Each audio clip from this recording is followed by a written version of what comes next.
প্রিয় পর্যটক, ভোলাবাসী এবং হচ্ছে বরিশালবাসী এবং লক্ষ্মীপুরবাসী, আমরা আপনাদেরকে আজকে মজু চৌধুরীর হাটের যেই ঘাটটি রয়েছে লঞ্চ ঘাট, সেই লঞ্চ ঘাটটি দেখাবো। দেখতে পাচ্ছেন এখানে কয়েকটি সি ট্রাক লঞ্চ রয়েছে, সরকারি নৌযান রয়েছে। আমরা রয়েছি হচ্ছে মজু চৌধুরীর ঘাটে। বলছি travelpost24.com থেকে আমরা বলি দ্য ইমেজ অফ বাংলাদেশ, বাংলাদেশের প্রতিচ্ছবি। আজকে 31শে জানুয়ারি 2025 আমরা এসেছি ঢাকা থেকে।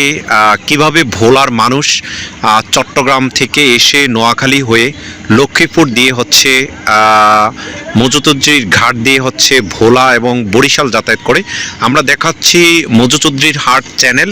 সেই চ্যানেলটি দেখতে পাচ্ছেন অনেক দূরে একটি হচ্ছে ফেরি দাঁড়িয়ে রয়েছে, সেটি দেখতে পাচ্ছি। এবং ফেরিঘাটটি দেখা যাচ্ছে মজু চৌধুরীর ঘাটের, এবং পাশেই আমরা দেখতে পাচ্ছি মজু চৌধুরী ঘাটের যেই লঞ্চ, সেই লঞ্চ ঘাটটি আমরা দেখতে পাচ্ছি।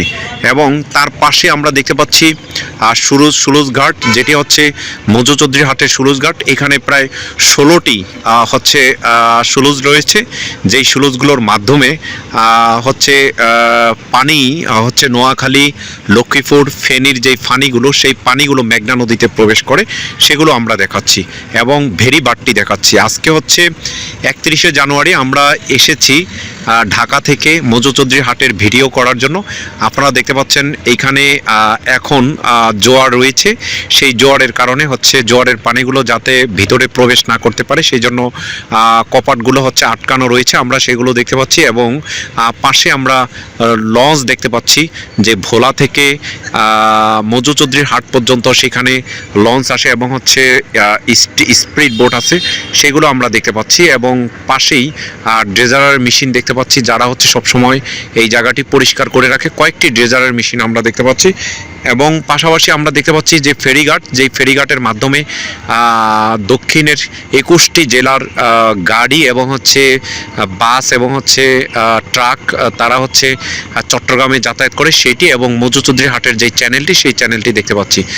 যেই সি ট্রাকগুলো আপনারা দেখতে পারেন, সেগুলোর মাধ্যমে 150 কিংবা 200 টাকা দিয়ে হচ্ছে 180 টাকা অথবা 200 টাকা দিয়ে হচ্ছে ভোলা থেকে মজু চৌধুরী হাট পর্যন্ত আসে। এবং এখানে BIWT এর একটি ঘাট দেখতে পাচ্ছি, এবং হচ্ছে যেই সি ট্রাকগুলো দেখতে পাচ্ছেন, এর মাধ্যমে প্রায় 300 থেকে 400 মানুষ যাতায়াত করতে পারে। তো আপনারা যারা আমাদের ফেসবুক পেজ, ইউটিউব চ্যানেলে রয়েছেন, তারা আমরা বিভিন্ন সময় ব্লগ করে থাকি, সেই ব্লগগুলো দেখেন, লাইক, শেয়ার, কমেন্টস করবেন, সাবস্ক্রাইব করবেন। আপনাদের বিভিন্ন সময় আমরা অনেক তথ্য দিয়ে থাকি, সেই তথ্যগুলো। এবং এইখান থেকে অনেক মানুষ হচ্ছে মাছ ধরার জন্য এখানে যাতায়াত করে, এবং মজু চৌধুরী ঘাটে সেটিও আমরা দেখতে পাচ্ছি, ছোট্ট ট্রলার সেটি, এবং অন্য ছোট্ট ট্রলার সেটিও আমরা দেখতে পাচ্ছি। এই ট্রলারগুলোর মাধ্যমে হচ্ছে মাছ ধরে এইখানে নদীতে হচ্ছে প্রবেশ করে। আর মজু চৌধুরীর পুরো ঘাটটি আপনারা দেখতে পাচ্ছেন, এখানে মসজিদ রয়েছে, সামনে একটি স্কুল রয়েছে এবং BIWT এর অফিস রয়েছে। এটি দিয়ে হচ্ছে ভোলা থেকে হচ্ছে চট্টগ্রাম, লক্ষ্মীপুর আসার জন্য হচ্ছে বিশেষ একটি জায়গা, আমরা সেটি দেখতে পাচ্ছি। এবং সেই কপারটি আমরা সেটি দেখতে পাচ্ছি, মজু চৌধুরী হাট স্লুজ বলে, সেটিও দেখতে পাচ্ছি। আসলে মেঘনা নদীতে এইভাবেই হচ্ছে যাতায়াত করতে হয়, এই পাশে দিয়ে হচ্ছে এখানে প্রতিদিন 24 ঘন্টা এখান থেকে ফেরি যাতায়াত করে, এবং হচ্ছে অনেকটা নদীর হচ্ছে জোয়ার ভাটার উপরে নির্ভর করে।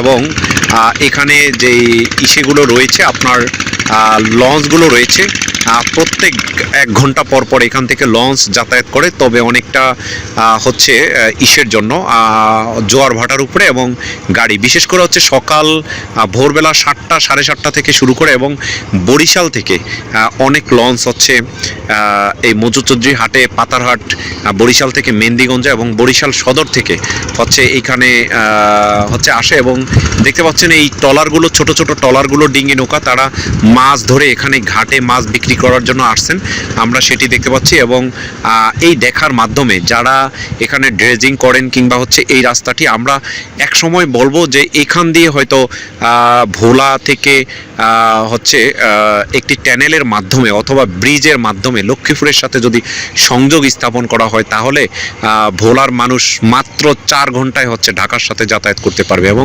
চট্টগ্রামের সাথে যাতায়াত করতে পারবে। ভোলার প্রায় 30 লক্ষ মানুষের মধ্যে 5 লক্ষ মানুষ ঢাকায় থাকে এবং 4 লক্ষ মানুষ, প্রায় 4 লক্ষ মানুষ হচ্ছে চট্টগ্রামে থাকে। তো যাই হোক, পর্যটক আপনারা আমাদের ফেসবুক পেজ, ইউটিউব চ্যানেলে লাইক, শেয়ার, কমেন্টস করবেন। আপনাদের জন্যই এই ভিডিওগুলো করা।